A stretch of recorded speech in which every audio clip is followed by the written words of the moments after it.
اچھا ایک بات یہ سوچئے گا کہ آپ نے کہا کہ جی حبیب اتاری صاحب یہ واقعہ سناتے ہیں کہ عبدالقادر جیلانی رحمۃ اللہ علیہ، اللہ ان کی قبر پہ کروڑوں رحمتوں کا نزول فرمایا، اللہ کے نیک بندے تھے۔ بلکہ اگر آپ ان کی کتاب غنیۃ الطالبین کا مطالعہ کریں تو آپ کو معلوم چلے گا کہ وہ عقیدہ جو آج یہ پھیلا رہے ہیں عبدالقادر جیلانی رحمۃ اللہ علیہ پہ رکھ کے، وہ عقیدہ ان کا نہیں تھا۔ بہرحال میرا کہنے کا مقصد یہ ہے کہ یہ جتنے ڈھونگ اور ڈرامے ہیں یہ اب بے نقاب ہوتے جا رہے ہیں، کیونکہ عوام باشعور ہوتی جا رہی ہے۔ نوجوان طبقہ جو آج کل باقاعدہ یعنی سوشل میڈیا کے اوپر ایکٹیو ہے، وہ ان باتوں کا ہم سے پہلے جواب دے چکا ہے، ٹھیک ہے۔ اچھا اب دیکھیے، اگر انسان سوچے، ان کا کہنا ہے کہ غوث اعظم نے جہنم کے داروغے سے پوچھا، غوث اعظم نے، جن کو وہ غوث اعظم کہتے ہیں، انہوں نے جہنم کے داروغے سے پوچھا میرا کوئی مرید تو تمہارے پاس نہیں ہے یعنی جہنم میں؟ تو اس نے کہا نہیں۔ اچھا غوث اعظم یعنی عبدالقادر جیلانی رحمۃ اللہ علیہ کی پہنچ جہنم کے داروغے تک ہوئی کیسے؟ یہ سوچنے کی بات ہے نا۔ دیکھیے اللہ کے نبی صلی اللہ علیہ وسلم جو کچھ بولتے ہیں وہ رب کی وحی کے ساتھ بولتے ہیں۔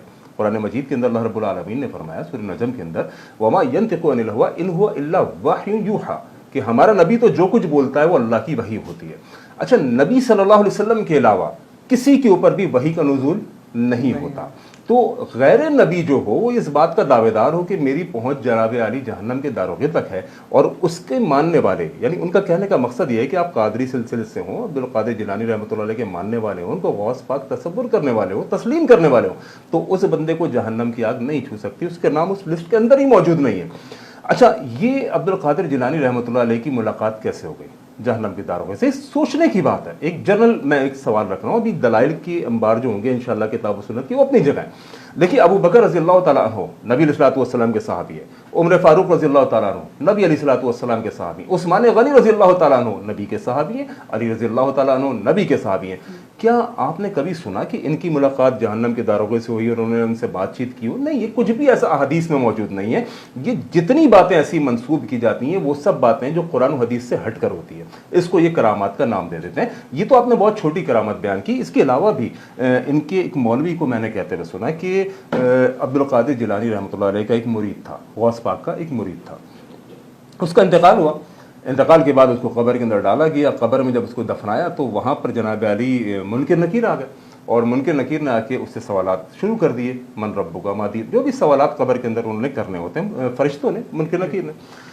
جب وہ اس سے سوال کرتے ہیں من ربک، تو وہ ہر سوال کے اوپر وہ ان کا جو مرید قبر میں وہ کہتا یا غوث اعظم المدد، یا غوث اعظم المدد۔ جب مستقل یہ سلسلہ چلتا رہا سوال جواب کا، اور ہر جواب میں اس کا جو مردہ جو تھا عبدالقادر جیلانی کا جو مرید تھا وہ کہتا یا غوث اعظم المدد، تو کہتے ہیں کہ جی غوث پاک جو ہے وہ قبر کھلی اور قبر کے اندر آئے، اور منکر نکیر کے بالوں کو پکڑ کے دونوں کو آپس میں ٹکرانا سر کو شروع کر دیا، اور کہا کہ میرے مرید سے پوچھے گا من ربک ما دینک، تیری اتنی جرت؟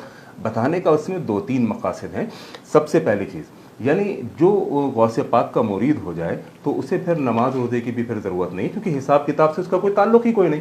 یہ ایک شارٹ کٹ طریقہ دے دیا گیا جنت میں جانے کا، جس بندے کو معلوم ہو کہ میرا پیر مجھ کو بچا لے گا، قبر میں سوال جواب کچھ نہیں ہونے، تو اس کا عقیدہ پھر آپ سوچیے اس کا معاملات کہاں چلے جائیں گے۔ دوسری بات، یہ سب واقعات جتنے ہیں جنہیں آپ کرامات کا نام دے رہے ہیں، کہ یہ کرامت کبھی اللہ کے نبی صلی اللہ علیہ وسلم سے ثابت نہیں ہے کہ نبی علیہ الصلوۃ والسلام اپنے کسی مرید کو بچانے کے لیے، اپنے پیروکار کو بچانے کے لیے اس طریقے سے یہ سب کچھ قبر کے اندر آئیں، قبر کھلے اور فرشتوں کو جو ہے جناب مارا پیٹی کا بازار گرم ہو۔ یہ صرف ایک ڈرامے بازی ہے۔ اور نبی علیہ الصلوۃ والسلام کی بات بھی ہم کیوں کریں؟ وہ تو اللہ کے نبی، اللہ کے پیغمبر، ان پہ تو وحی کا نزول ہے۔ میں نے کہا صحابہ کے اندر کبھی کوئی ایک معروف واقعہ جو حدیثوں کے اندر موجود ہو کہ ابو بکر رضی اللہ تعالیٰ عنہ نے اس طریقے سے فرشتوں کو کہا کہ کیوں مسلمان کے ساتھ تو ایسا کرے؟ نہیں، کبھی بھی ایسا آپ کسی بھی حدیث کی کتاب میں نہیں دکھا سکتے۔ یہ سب ڈھونگ ہے۔ پھر یہ حدیثوں کے اور قرآن کی آیات کے بالکل ضد ہے، ان سے ٹکرانے والی چیز۔ دیکھیں اللہ کے نبی علیہ الصلوۃ والسلام کی لخت جگر، نور نظر، آپ کی بیٹی فاطمہ رضی اللہ تعالیٰ عنہ، نبی علیہ الصلوۃ والسلام ان کو کہہ رہے ہیں فاطمہ اپنے اعمال اچھے کر کے آنا، کل قیامت کے دن تیرا باپ تیرے کوئی کام نہیں آئے گا۔ یعنی نبی صلی اللہ علیہ وسلم نے اپنی بیٹی کے ذریعے رہتی دنیا تک کے ایک مسلمان کو یہ پیغام پہنچا دیا کہ اگر تیرا نام عبداللہ عبد الرحمن، تو مسلمان، کلمہ پڑھنے والا، مجھ سے نسبت رکھنے والا، محمدی کہلانے والا، ان سب کے باوجود اگر تیرے اعمال اچھے نہیں ہوں گے تو میں تیرے کسی کام نہیں آؤں گا۔